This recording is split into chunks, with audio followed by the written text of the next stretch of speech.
if you live in South Africa, you are sort of used to the concept of uncertainty, the concept of your government doing things and you sort of, well, being aware of the fact that none of these things really ever happen.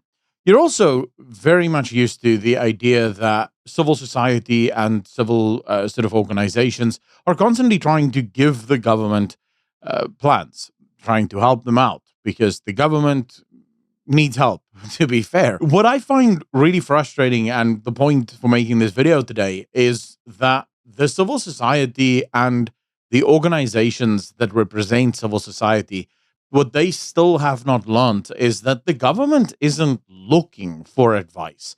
Uh, Cyril Ramaphosa just announced that we're going to have a national dialogue, and everyone who has ever been a part of anything in South Africa knows for a fact that that national dialogue is going to go absolutely nowhere. There's literally nothing going to happen of any sort of value because, from the ANC's perspective, if they're not the ones coming up with the solution will simply not be followed. I tell you guys this right now. Sorry, excuse me. Just quickly wanted to ask if you wouldn't mind just slapping the like button like it's your stepsister and leaving a comment on the video, because YouTube has this whole new thing where that's how videos get actually recommended to other people. That'd help a ton. Anyways, enjoy the video. Bye. The national dialogue isn't because the ANC is hoping that someone will come with some fresh new idea of saving the country. The national dialogue is so that the ANC can go to the voters and be like, we now have a national mandate. Everyone has told us as a result of the national dialogue that they want us to expropriate land without compensation. They want us to lay claim to the economy and push the economy ever further into socialism and communism. And we are now going to do that because we have that mandate. Because the government doesn't have a mandate currently. Remember, they got way under 50% of the vote. So this is just the new plan. It's not meant to fix anything. And one of the things that sort of annoys me, and this is really what sparked this video, is stuff like this, right? So you have the OECD, who is the Organization for Economic Cooperation and Development, and they put out this entire sort of plan and report of all of the ways in which the government can fix the financial and fiscal situation of the country, which effectively starts with get out of the way and let companies actually start businesses. But of course, according to the government, they're not the ones stopping companies from opening businesses. The fact that the economy in South Africa is struggling has nothing to do with BEE. It has nothing to do with affirmative action. In fact, it's just racism. The fact that all of these white-owned Western companies don't want to give away 50% of their companies to black people who don't deserve it in order to do business within South Africa, it's just a racism problem, really. These racist whites don't want us to steal half their businesses or 30% of their businesses, but it's probably going to go up to half. Fundamentally, this is sort of the problem that we're dealing with. We live in a country where theft has been moralized, where we have a government and a majority of people in the country who not only stand for theft and want theft, but actually moralizes it. Tells us that actually to steal from white people is good. And we should celebrate that morally, because nothing can be more moralistically good than stealing from from white people who built stuff that you yourself have no access or right to. The next part of the plan is that the government should cut spending. The South African government is one of the largest governments in the world. It employs millions of people. And if we want to be actually very specific in how many people the South African government employs, it's roughly 30 million South Africans. Remember, there's 26 million South Africans on the payroll of the government.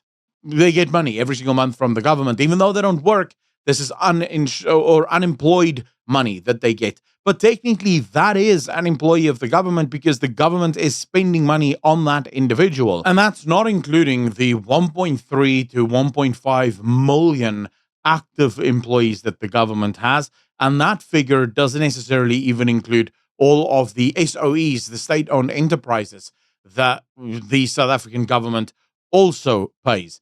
But of course, the government will not cut spending. We have seen this over and over again. Instead, what the government is doing now is they're getting ever more aggressive with their tax collections because the government was told, no, you cannot increase taxes on ordinary South Africans. The government said, well, hold up beer. We will now ensure that you pay so much in your existing taxes that will kill you anyways. Remember, the tax base of South Africa is shrinking, and it's shrinking fast. There are now less than 7 million taxpayers in the country as a whole. The 7 million taxpayers are supporting between 26 and 30 million people every single year, right? That 7 million people have to sort of pay for. These 7 million people are already taxed to the hilt. They can't afford to pay any more. Most of them can't even survive with the current taxes. And yet the government is tightening the amount of taxes that it wants to collect. This is only made worse when you realize that a lot of the employees that work for the government are, in fact, ghost employees that don't even exist. These are employees that were created by sort of organized crime units within the government. It's actually explained here by Mr. De Villiers, Jan De Villiers, who is the chairperson for the Portfolio Committee on Public Services and Administration. He explains that you need officially 3 people to add a new employee onto the system. And in reality, you need far more than that to keep that person going. Right? So you need the 3 initial people to add an employee to the system, and then you need a bunch of other people to keep that employee from not stopping their payments.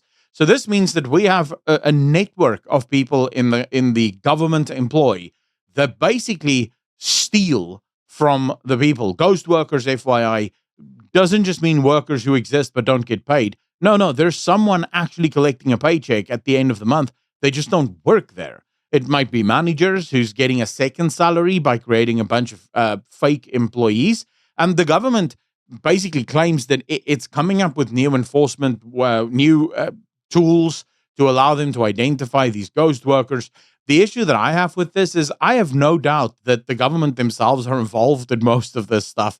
So I'm not convinced that the government has any interest in really fixing it. Maybe the government will fix some of the sort of big issues, because that's really what the ANC excels at.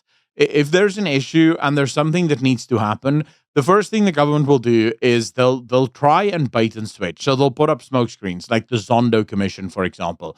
Oh, corruption's such a big issue here. We'll have a whole commission to make sure that all of these corrupt people actually, get found out.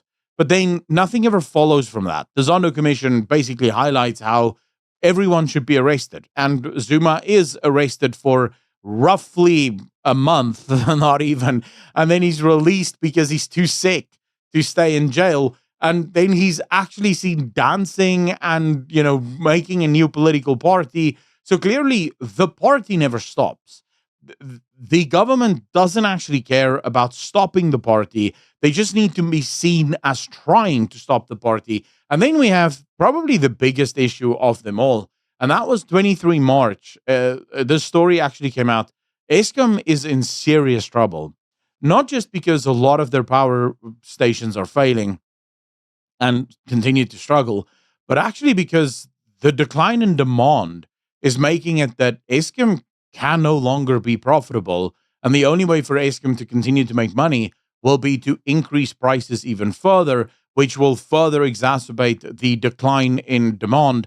Because as every single time Eskom increases their pricing, more and more South Africans are finding alternative ways to generate electricity or ways to save more on their electricity bill. So Eskom is effectively in this race to the bottom.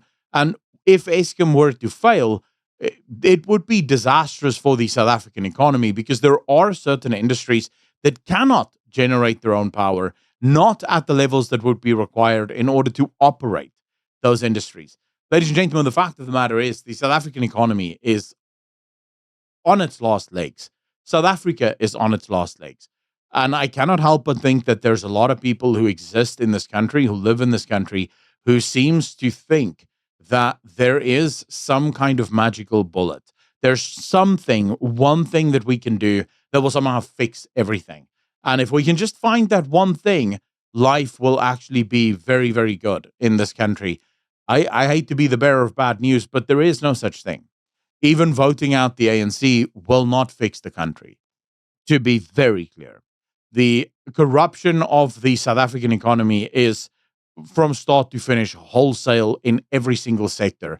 No one government can fix that. Not without blowing up the economy, blowing up the government, blowing up pretty much every single business in the country, and then dealing with the incredible fallout that the unions and the politically connected will undoubtedly start within the country. So effectively, we are a nation that is marching towards our own demise, and there is no off ramp. It really annoys me when I listen to people say, "If we don't act now, we're going to be in trouble." It's like, what do you exactly expect will happen? Like, even if the DA somehow gets into power, there isn't a single element of the South African economy that isn't completely filtered through with the ANC and ANC cadres. Every element, every single person that works in the government of the South African economy, all answer to the ANC. They're all supporters of the ANC, and they're all corrupt, or at least most of them are beyond corrupt. Every single police officer, or at least the majority of them, is part of the ANC. Most of the leaders of the police and the military are only there because they are cadres of the ANC. What exactly do you expect any other government in South Africa to achieve? I never get an answer to that. Maybe you have an answer for me. Let it know. Let me know in the comment section down below. As always, hit the like if you like. Just if you didn't, let me know what you think is going to happen to South Africa, and I will see all of you in the next one. Peace.